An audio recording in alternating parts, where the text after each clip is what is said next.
Trev's Hockey Show. I'm the Trev. That's too sweet. Anyway, continuing with retired numbers. And you know, it's about time we got to a Bruins one. It's been a while. I think the last time I did a Bruins one, up in the corner here, was one of the first retired numbers I ever did. But anyway, today we're talking about the second number. And for this one, we have to go way back with the Wayback Machine to talk about this one here.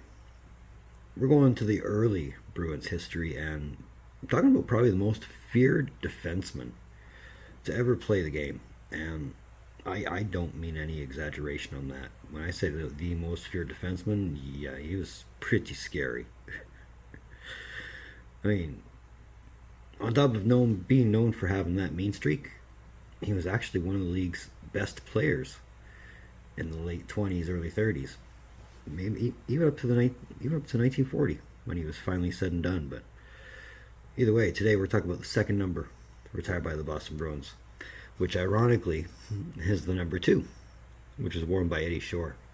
So let's talk about it. Alright, so Eddie Shore's 14 years with the Boston Bruins began on August 20th, 1926, when Shore's contract was sold to the Bruins from the Edmonton Eskimos of the then Western Hockey League, who had just folded. Now, his reputation had already preceded him, as he'd earned the nickname the Edmonton Express, based on his aggressiveness, his toughness, and his defensive skill. Now, Shore's first NHL goal came on November 20th, 1926, as he scored the only goal for the Boston Bruins in a 5-1 loss to the Chicago Blackhawks. Now, Shore finished his rookie season with 18 points in 40 games, along with what would end up being a league-leading 130 penalty minutes. That's a lot of penalties in one season. Now, the Bruins would finish second in the American Division, making the playoffs for the first time in franchise history. You got to remember, when Shore joined this team, the Bruins weren't even 3 years old. That's how way back in the Wayback Machine we're going. After beating Chicago and the New York Rangers in 2 games each, the Bruins advanced to the Stanley Cup Finals for the first time in franchise history.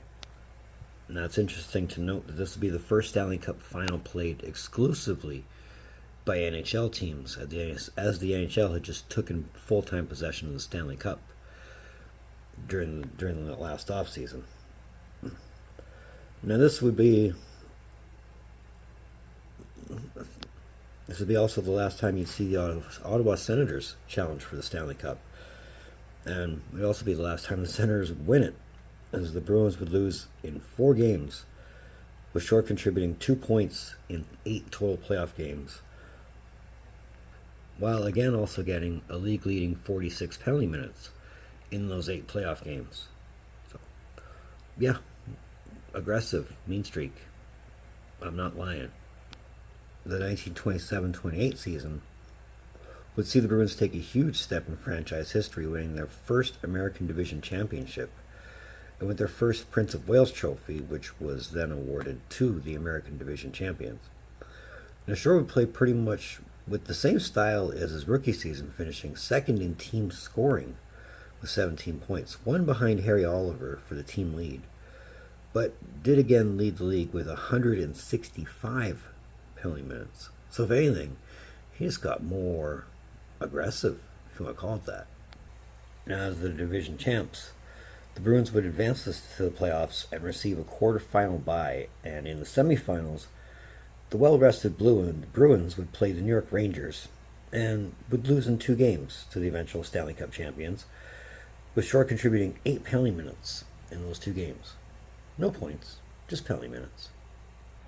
The 1928-29 season will be more of the same for the Bruins, with another American Division title, with Shore contributing 19 points in 39 games, which was good enough for 3rd in team scoring, and managing less than 100 penalty minutes for the first time in his career, managing only 96. So not quite at 100, but not over 100, which is never a bad thing. And again, as division champs, the Bruins would once again get a quarterfinal bye before eliminating the Montreal Canadiens in 3 games in the semifinals to go to the Stanley Cup Finals for the first time since Shore's rookie season, or the second time in 3 years, if you want to call it that. And like old history would suggest, the Bruins would play the New York Rangers, only this time the Bruins would eliminate the Rangers in 2 games. And the Bruins would win their first Stanley Cup in franchise history, which came in their 5th season.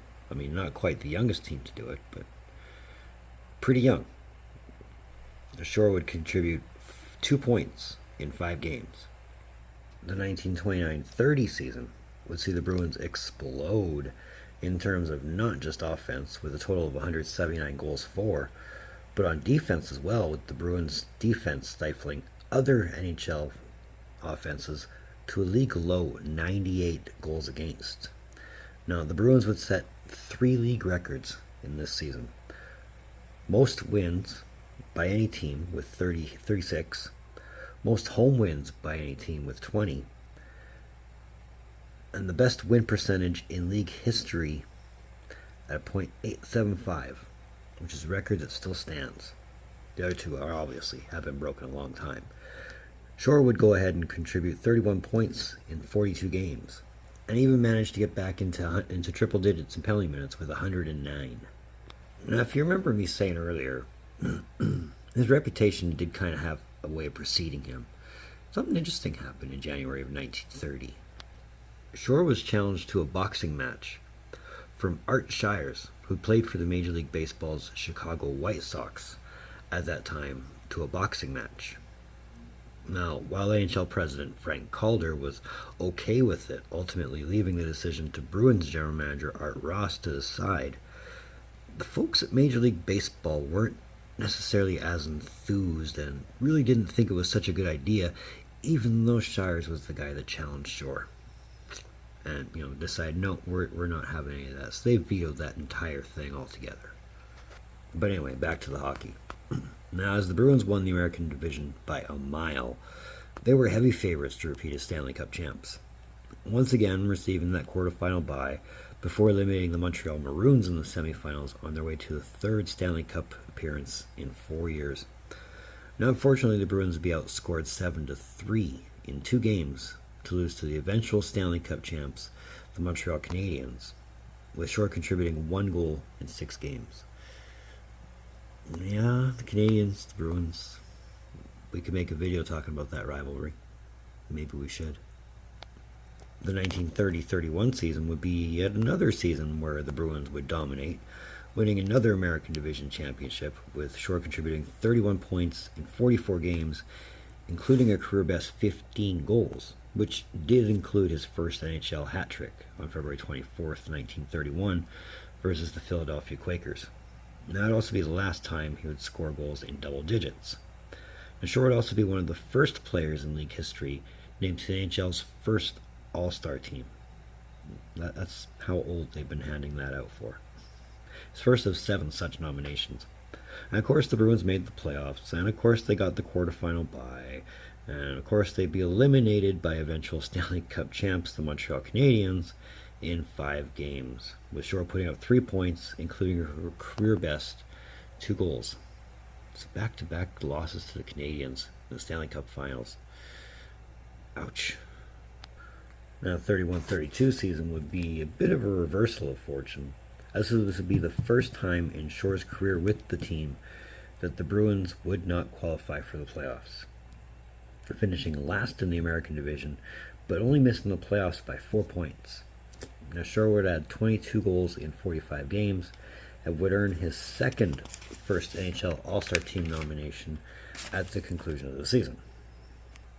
1932-33 would see the Bruins return to form, winning the American Division on a tiebreaker with the Detroit Red Wings, the breaker being the Bruins had more goals for. And it's also worth noting, in a game against the Montreal Canadiens, Shore would be penalized and fined for accidentally punching an NHL referee as he was fighting Silvio Mantha at the time. Yeah, no, it goes to referees too. Shore would add a career-high 35 points, including a career-best 27 assists in 48 games. And as per usual at the time, the Bruins got the quarterfinal bye, and would face the Toronto Maple Leafs in the semifinals. Now, unfortunately, the Bruins would lose in a heartbreaking Game 5 6 overtime game loss to the eventual Stanley Cup finalists, with Shore adding 2 points in those 5 games. It's also worth noting this would be the last season where Shore had passed the 100 penalty minute mark with 112. Hard to believe, I know, but now Shore would be awarded his first NHL All-Star Team nomination, as well as his first of 4 Hart Memorial trophies as league MVP. It's worth also noting he'd be the first Bruin to win that award. So not a bad thing at all.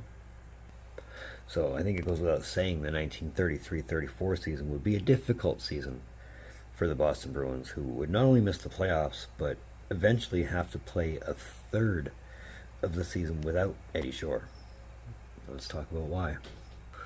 I'm fairly sure we covered this in the Ace Bailey video. You can find the link up above. But anyway, for a refresher. So on December 12th, 1933, in a game against the Toronto Maple Leafs, Shore just got hit hard by King Clancy. That's another number we'll talk about later. After getting up from the hit, albeit a bit confused and not all there at the moment, instead of going after King Clancy, he went after Ace Bailey and hit him from behind hard enough to not only send Bailey for emergency neurosurgery, which was given slim chances to survive, but also ended Bailey's career in the process. Now, Bailey did live, but had it gone south, Shore was looking at manslaughter charges at best. Now, after Shore's hit did its thing, Red Horner of the Maple Leafs took an exception to that hit and decided to give Eddie Shore that little one fist to the face and see how that lands up. Well, for Horner it was great because it knocked Shore unconscious. Now, after the dust was cleared and all the players involved were medically okay and cleared and whatever else, Shore would be suspended 16 games for that action. Now, ironically enough, Shore would even play in the Ace Bailey benefit game on February 14th, 1934, your precursor to the NHL All-Star Game. Even going as far as to be photographed with Bailey, who had long since looked past the event, calling it a part of the game. Now, Shore would contribute 12 points in 30 games, and even though given the season he had and everything that went on with it, he would earn his only second NHL All-Star Team nomination. The 1934-35 season would see a different kind of Eddie Shore altogether. Sure, he was still the best defenseman in the league at this time. As far as penalty minutes is concerned, well, that's where we saw the biggest difference, going from 112 in 1932-33 to only 32 for the 34-35 season. Now the Bruins would get their way back to the playoffs, again finishing first in the American Division, and again getting that quarterfinal bye, and would play the Toronto Maple Leafs in the semifinals. And you know how history works. The Bruins would lose to the eventual Stanley Cup finalists in 4 games, with Shore adding only 1 assist in those 4 games. But as for his season, Shore would be awarded his second Hart Memorial Trophy and get his 4th NHL First All-Star Team nomination. So not a bad rebound season. The 1935-36 season would see Shore named captain for the season, making him the 7th Bruin captain in team history. And it would be a year where the Bruins didn't finish first in the American Division. Shock, shock, I know. But they did finish second. So still qualifying for the playoffs, Shore would add 19 points in 45 games. And since the Bruins didn't receive a first-round bye, as per normal, they had to play the Maple Leafs in the first round. And as we've seen before, and I hate to say this so much, the eventual Stanley Cup finalists would eliminate the Bruins in 2 games, with Shore contributing 2 points. At the end of the season, Shore would be awarded his 3rd Hart Memorial Trophy, his 2nd in a row, as well as his 5th First All-Star Team nomination. The 1936-37 season would be a pretty short year for Shore, putting up 4 points in 20 games, including a career-low 12 penalty minutes, before injury would cost him the rest of the season, as well as the Bruins' playoff run. The 1937-38 season would be a nice rebound season for Shore and for the Bruins, with the Bruins winning the American Division, with Shore adding 17 points in 48 games. Now, unfortunately for the Bruins, history was doomed to repeat itself, as it seems to often do. And after the first round bye, the Bruins would again be eliminated by the eventual Stanley Cup finalists in the Toronto Maple Leafs in 3 games, with Shore adding only 1 assist. Now, Shore would be awarded his 4th and last Hart Memorial Trophy, becoming the first player to win the Hart Trophy 4 times. And he would also get his 6th first NHL All-Star Team nomination. Now, the 38-39 season would see NHL shrink from 8 teams to 7 teams, thus eliminating the need for divisions. And really, the Bruins didn't need a division to be a good team, as they finished first in the NHL by 16 points. That's how good they were. Shore would add 18 points in 44 games, once again up by playing the New York Rangers, once again receiving the quarterfinal bye, and then ended up playing the New York Rangers in the semifinals, almost blowing a 3-0 series lead, before eliminating the Rangers in Game 7 en route to the team's first Stanley Cup Finals in 9 years. I mean, almost like one of those bad jokes. They'd end up playing the Toronto Maple Leafs for the Stanley Cup Final. The team's only been their proverbial thorn in the side for the last decade, just short of a decade. But, unlike past history though, other than a Game 2 loss, the Bruins managed to beat the Maple Leafs in 5 games for their 2nd Stanley Cup in franchise history. Now, Shore would add 4 assists in 12 playoff games, and to finish the season, he would receive his 7th and final first All-Star Team nomination. Now, it's at this point that Shore initially announced his retirement from the NHL, managing to become a player/owner of the Springfield of the AHL, before being persuaded to rejoin the Bruins for the 1939-40 season. And after only 4 games, and 3 points later, Shore was less than enthusiastic about his arrangements, and on January 25th, 1940, Shore was traded to the New York Americans for Eddie Wiseman and cash. And really, that about wraps up the time of Eddie Shore and the Boston Bruins. So let's talk some numbers. Alright, so 541 games played, 103 goals, 177 assists, 279 points, and 1,090 penalty minutes. That's regular season, keep in mind. In the playoffs, 52 games played with 7 goals, 11 assists, 18 points, and 183 penalty minutes. That's in the playoffs. So definitely very aggressive. Now, on top of being a mean guy with a streak, 7 first NHL All-Star Team nominations from 1931, 32, 33, 1935, 36, 1938, and 1939, as well as a 2nd NHL All-Star Team nomination in 1934. 4-time Hart Memorial Trophy winner in 1933, 1935, 1936, and 1938. Most won by a defenseman in NHL history, as far as the Hart Trophy is concerned, as well as the first player to win 4. Well, I know we're going to talk about the other 2 that have won more, but we'll get there when we get there. 2-time Stanley Cup champ, 1929 and 1939. Elected to the Hockey Hall of Fame in 1947, named one of the 100 greatest players during the NHL's inaugural season, and had his number retired by the Boston Bruins on January 1st, 1947. So this is the part where I give you an opinion of the guy. So I'll do my best. Now, obviously, Eddie Shore came well before my time. Probably came before your time, too. Probably came before your daddy's time. Guaranteed. But, willing to bet, for everything that I've read, and everything I've heard, and a lot that's been written, this guy is the epitome of a defenseman.